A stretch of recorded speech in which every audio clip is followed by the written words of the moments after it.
Seguramente no hay en este mundo una actividad humana que haga decir a la gente que los lleva hasta el mismísimo cielo, nos regala momentos esplendorosos, tremendos, nos rescata de la tristeza, nos rescata de la desesperación, del sinsentido, pero también una actividad que al mismo tiempo ha sido juzgada por muchos otros como inspirada por el mismo diablo.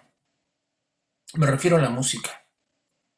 La música pareciera que es para muchos ese puente con lo infinito, ese puente con lo indecible, que sin palabras logra comunicarnos, logra conectarnos con otra realidad. Y así sucedió en la historia que voy a contarles de un joven que nació en esos lugares de Europa que todavía, bueno, en pleno siglo XIX, más bien a principios del siglo XIX, estaba plagada de historias, de magias, de leyendas, de supersticiones tal vez, ¿no? Que me recuerda mucho a los tantos pueblitos de México en los que todavía, ¿no? Cuando vas, visitas, te quedas unos días ahí, escuchas historias increíbles, testimonios también de personas que dicen haber visto N cantidad de cosas. Todavía allí en esos lugares se palpita, ¿no? Cierto dejo de magia, ¿no? Cierta oralidad que todavía eh, nos permite hacer como si estuviéramos soñando despiertos. Pues este muchacho llamado Franz venía de un mundo así y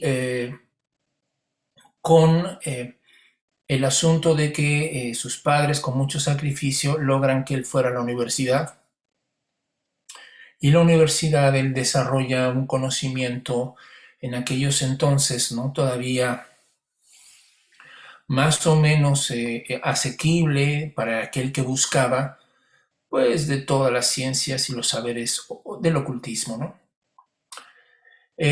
Cuentan que además Franz tenía una pasión, justamente, que es de la que estamos hablando, de la música. Franz era violinista y junto con su pasión por la magia y por los duendes y por el mundo férico, él amaba tocar su violín. Y se imaginaba que al tocar su violín se despertaban, se conectaban con él las hadas, los dioses paganos de la antigua Grecia o de Roma, y que él podía, o así lo quería, él lo imaginaba, poderse contactar con esos seres a través de su violín.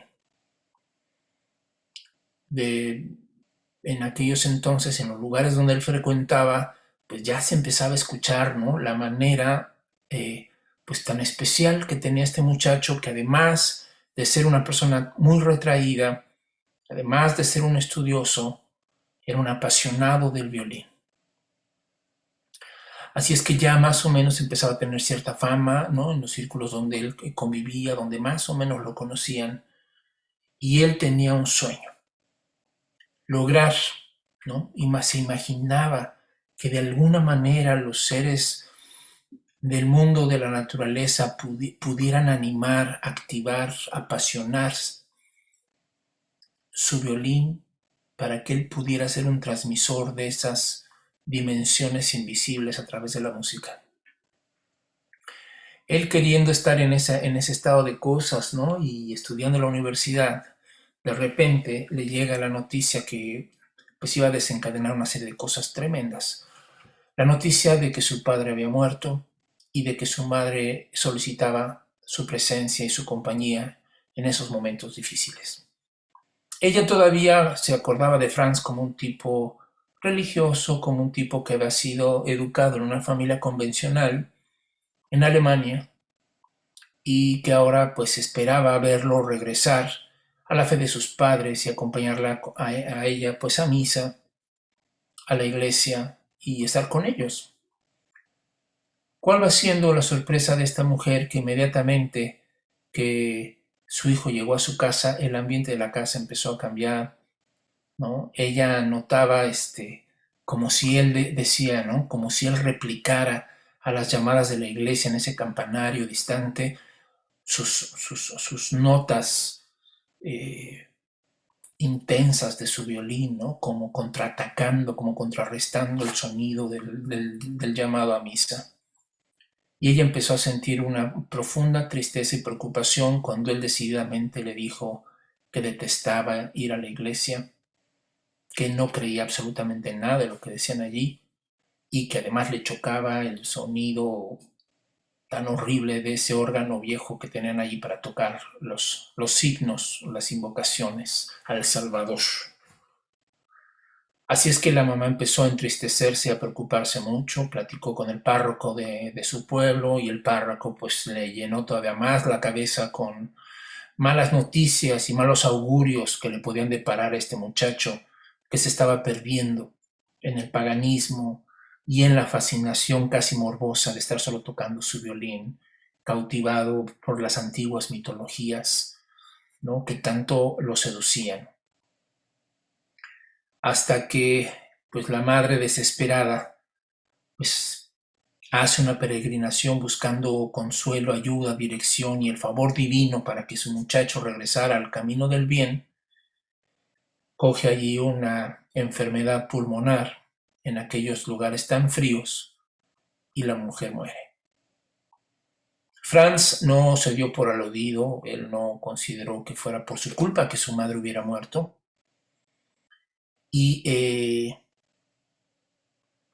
decidió vender muchas de las propiedades y cosas que tenía su madre y hacerse un vagabundo, un músico itinerante que pasara por, ¿no? Un bohemio que empezara a caminar y a viajar y a conocer todas las ciudades de Europa y empezara con su violín, ¿no? Nuevamente a amenizar las tertulias nocturnas y bohemias de la época, así como esos bosques tan misteriosos y tan fascinantes que hay en ciertos lugares. Y créanme que ustedes saben, ustedes me entenderán perfectamente bien, que hay lugares, hay zonas, hay ambientes en este planeta que se asocian muy fácilmente a este tipo de sentimientos, ¿no? Cuando yo vi los bosques de Finlandia, de Noruega, de Suecia, empecé a entender por qué se componía música y por qué se hacía cine como se hace en esos lugares, ¿no? El caso está en que el buen Franz en esos ires y venires, en su, en su, en su fantasía poética y artística, se topa nuevamente con uno de sus primeros maestros de música, que ya le encuentra pues viejito, pobre, solo. Y el maestro se llena de gusto, de alegría al encontrar a Franz nuevamente en su vida y le promete, más bien le invita, le hace la propuesta de que a su lado, si se queda con él, si lo adopta como una especie de padre espiritual, iba a llegar el éxito, la fama y la abundancia económica a su vida. No solamente pues andar como un músico itinerante y tocando no, sino verdaderamente un éxito. Y entonces se dieron a la tarea ambos apasionadamente de estudiar intensamente y de subir el nivel, ¿no? Interpretativo de Franz tocando el violín. Así es que pues era increíble, ¿no? Verlos ambos, al otro viejito y el otro tan joven, entusiasmados, fascinados con el violín, yendo, presentándolo, y hasta que deciden ir a París, donde este hombre, por sus contactos, logra, muy cerquita de que tuviera un primer gran concierto en un auditorio muy importante en esa ciudad, cuando, oh desilusión, para desgracia de ambos, en esos días iba a aparecer dando una serie de conciertos, ni más ni menos que Paganini, gran, el gran violinista, ¿no?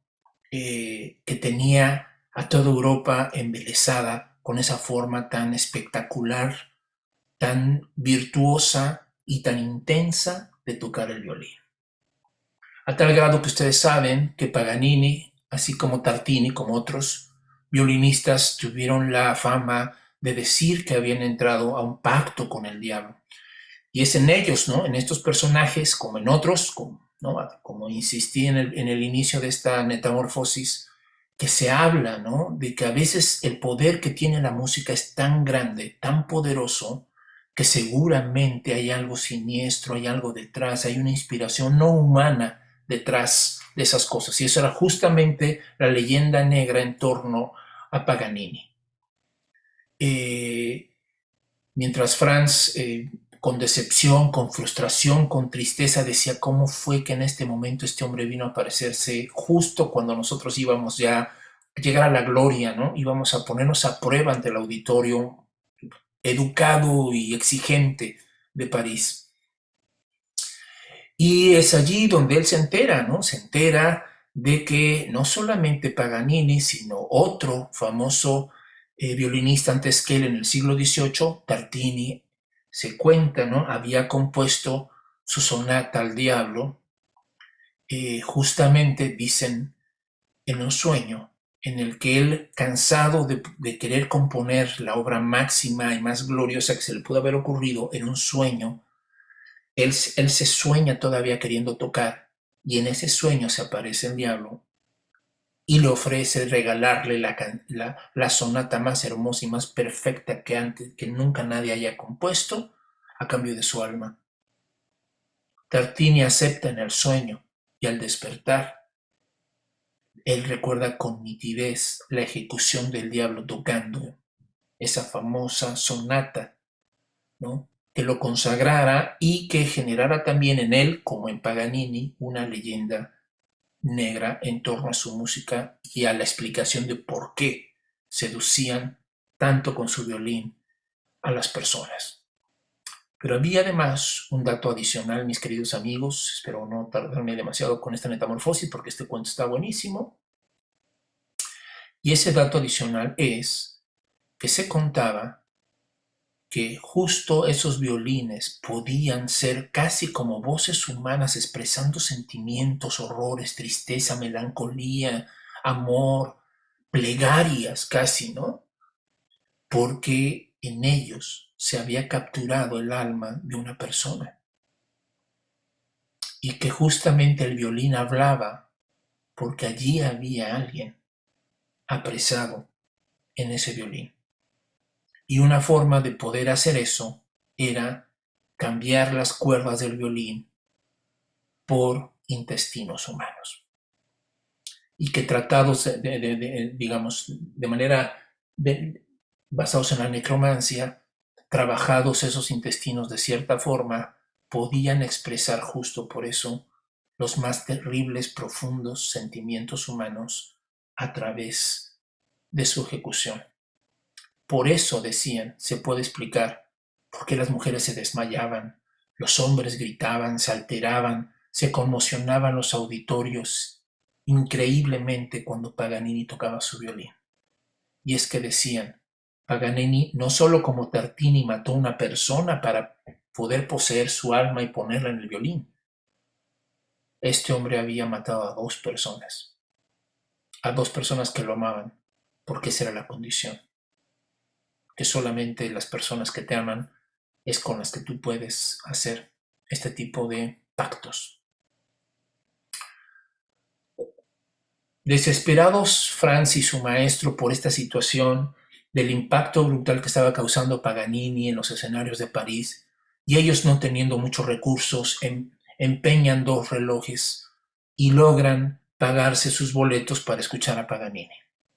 Esa noche de ese concierto no lo van a olvidar nunca, y allí, saliendo en silencio después de escuchar a Paganini y de ver la reacción de toda la gente sobre la música que él producía en el escenario, llegaron a su casa y en silencio se quedaron un buen rato estupefactos tratando de entender qué era lo que habían escuchado. El caso está, mis queridos metamorfoseados, es que Franz le dice a su maestro, estamos perdidos. ¿Cómo se me ocurrió querer ser el más grande violinista de este mundo cuando hay alguien como Paganini. El maestro inmediatamente le replicó, le dijo, no, yo te he enseñado absolutamente todo lo que tú deberías de saber, con todo el conocimiento que como buen cristiano tengo de la música, pero lo que tú acabas de escuchar no es humano. Eso no lo aprende de nadie. Eso es totalmente diabólico.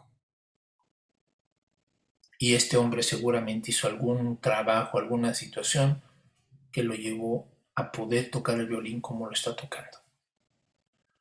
Ante lo cual Franz respondió diciendo, pues no me importa, no me importa.